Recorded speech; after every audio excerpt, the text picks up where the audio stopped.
Վլադիմիր Պուտինն ու ԵԱՏՄ անդամ մյուս երկրների Բելարուսի, Ղազախստանի և Ղրղզստանի ղեկավարները համատեղ հայտարարությամբ պաշտոնական Երևանին հորդորում են սեղմ ժամկետներում Եվրամիությանն անդամակցելու կամ Եվրասիական տնտեսական միությունում մնալու հարցով հանրաքվե անցկացնել։ ԵԱՏՄ անդամ 4 երկրների ղեկավարները 5-րդ անդամին Հայաստանին ուղիղ ասում են։ Այս դեկտեմբերին ԵԱՏՄ հաջորդ գագաթնաժողովի ընթացքում Հայաստանի այդ կառույցին անդամակցության հարցը քննարկման սեղանին կլինի։ Եվրասիական միջկառավարական հանձնաժողովը կզեկուցի Հայաստանի անդամակցության կասեցման հնարավոր հետևանքների մասին։ Ռուսաստանի նախագահ Վլադիմիր Պուտինն ու մյուսները այսպիսի սպառնալից հայտարարություն են անում այն դեպքում, երբ ԵԱՏՄ կանոնադրությամբ անդամ երկրին հեռացնել չեն կարող։ Եվրասիական տնտեսական միության պայմանագրով երկիրն ինքը պետք է ցանկանա անդամակցությունը դադարեցնել, բայց անդամները կարող են տարբեր ապրանքների ներմուծումների համար սահմանափակումներ կամ հավելյալ ստուգումներ մտցնել, ինչը Ռուսաստանն արդեն իսկ վերջին շաբաթներին անում է,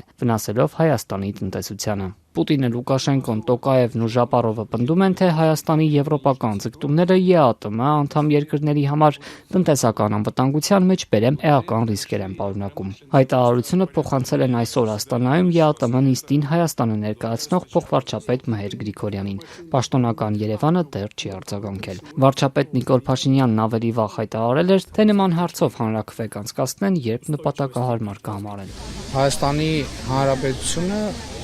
միջպետական հարաբերություններում առաջնորդվում է միջպետական տրամաբանությամբ եւ ելի եմ ասում, քանի դեռ անհրաժեշտություն չի առաջացել, մենք չենք պատրաստվում որևէ այդպիսի հարց դնել, նաեւ հանրաքվե կանենք այն պահին, որ դրա օբյեկտիվ անհրաժեշտություն լինի։ Հայաստանի եվրաինտեգրման քայլերին Մոսկվայի քննադատությանն ու կոշտ գնահատականներին փաստորեն ըստ էության այսօր միացան նաև ԵԱՏՄ մյուս անդամ երկրները։ Վերջին շաբաթներին ռուսական կողմը գրեթե ամենօրյա ռեժիմով կոշտ հայտարարություններ է անում Հայաստանի վերաբերյալ ու արդեն ուղիղ սպառնում շեշտակի թանկացնել գազն ու այն շուկայական գնով վաճառել։ Արդեն տնտեսական սահմանափակումներ են կիրառել, արգելելով հայկական ծաղիկների, բանջարեղենի, ջերմուկի ու մի քանի ալկոհոլային խմիչքների ներմուծումն ու վաճառքը։ Հորդորում են արագ կողմնորոշվել Եվրամիություն թե Եվրասիական տնտեսական միություն։ Երևանն արձագանքում է ԵԱՏՄ-ից դուրս գալ չի պատրաստվում, քանի դեռ եվրաինտեգրման գործընթացը կարելի է համատեղել ԵԱՏՄ-ում անդամակցության հետ։ Այսօր փոխվարչապետ Մհեր Գրիգորյանն Աստանայում անցկացված ԵԱՏՄ գագաթնաժողովի ընթացքում վերահաստատեց Երևանի դիրքորոշումը։ ԵԱՏՄ-ից դուրս գալ չեն պատրաստվում, սակայն համատեղ աշխատանքը պետք է հաշվի առնի նաև անդամ երկրների ազգային շահերը։ Պետությունների հարգելի ղեկավարներ, հարգելի գործընկերներ, մենք մեկ անգամ չէ, որ վերահաստատել ենք Հայաստանի ԵԱՏՄ-ում փոխշահաբետ համագործակցության հանձնառությունն ի շահ մեր երկրներում եւ մեր տարածաշրջանում տնտեսական կայունության ու զարգացման։ Հայաստանի Հանրապետությունը մտադիր է բարեխղճորեն շարունակել մասնակցել միության աշխատանքին, հիմնված փոխադարձ հարգանքի, իրավահավասար գործընկերության ու անդամ երկրների ազգային շահերը։ Չնայած 4 առաջնորդների այսօրվա կտրուկ հայտարարությանը գագաթնաժողովի բաց մասում Հայաստանի հասցեին որևէ քննադատություն չհնչեց։ Անդամ երկրների ղեկավարները Հայաստանն առանձին չհիշատակեցին։ Երևանի մասին ակնարկ կար Բելարուսի նախագահ Ալեքսանդր Լուկաշենկոյի խոսքում։ Նա սակայն ոչ թե մեղադրում էր Հայաստանին, այլ Եվրասիական տնտեսական միությանը, պնդելով, թե իրենք պետք է ավելի լավ աշխատեն, որ անդամ երկրները հեռանալու մտադրություն չունենան։ Մենք պետք է վճռական քայլեր իրականացնենք ԵԱՏՄ շրջանակում մեր մատնանշած հիմնական գաղափարներն իրագործելու համար։ Եթե մենք դա չանենք, իսկ հիմա պետք է արագ գործել, որովհետև այդպիսի ժամանակներ են, եթե չանենք, ԵԱՏՄ-ի գրավչությունը կձգտի զրոյին։ Մենք պետք է հստակ հասկանանք, ինչ որ մեկը ինչ որ շահեր պետք է զիջի, իսկ զիջումների բոլորը պետք է գնան, մեկը շատ, մեկը քիչ, բայց մեր առաջնահերթությունը ԵԱՏՄ-ի արդյունավետությունը պետք է լինի, որ անդամակցողները հասկանան, ինչ կստանան, որ անգամ անդամները չմտածեն, այնտեղ ինչ որ միտեղ ավելի լավ կլինի, մեզ մոտ ոչ։ Даже члены нынешнего Евразийского союза не думали о том, что где-то там будет лучше,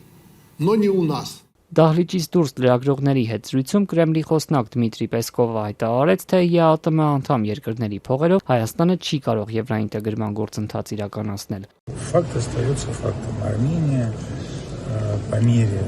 сближения с ЕС Փաստը մնում է փաստ։ Հայաստանը Եվրամիությանը մոտենալուն զուգահեռ վաղ թե ուշ կհայտնվի մի իրավիճակում, երբ իր ընդունած նորմերը կհակասեն ԵԱՏՄ նորմերին ու կանոններին։ Բացի այդ, կա մի մեծ հարց։ Եվրամիության ուղղությամբ ընթանալիս, ինչը Հայաստանի բացարձակ ինքնիշխան իրավունքն է, Հայաստանը չի կարող եւ չպետք է դա անի ԵԱՏՄ երկրների ֆինանսների հաշվին։ Իրենց հաշվին պետք է անեն։ Ամեն ինչ շատ պարզ է։ Армения не может и не должна это делать за счет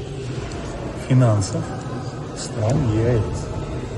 То есть она должна это делать за свой счет. Թե դեռ որքան է Երևանը պատրաստվում համատեղել եվրոպական ձգտումները ԵԱՏՄ-ի հետ, պարզ չէ։ Նախորդին վարչապետ Նիկոլ Փաշինյանն ասաց, այդ քաղաքականությանը կհետևեն այնքան, որքան հնարավոր լինի։ Կարող է համատեղել լինի մինչև 2030 թիվը։ Այդ կարող է համատեղել լինի մինչև 2035 թիվը։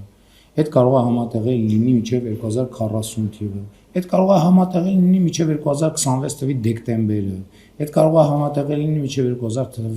2027 թվի հունիսը։ Ժամանակը ցույց կտա։ Ես էլ եմ ասում, դա մեր ինքնիշխան որոշումն է, մենք մեր ինքնիշխան որոշումները կկայացնենք։ Այսինքն մեր պլանում ոչ մի բան չի փոխվել։ Հայաստանը Եվրասիական տնտեսական միությանն անդամակցում է արդեն 12 տարի, կառույցի ստեղծման օրվանից։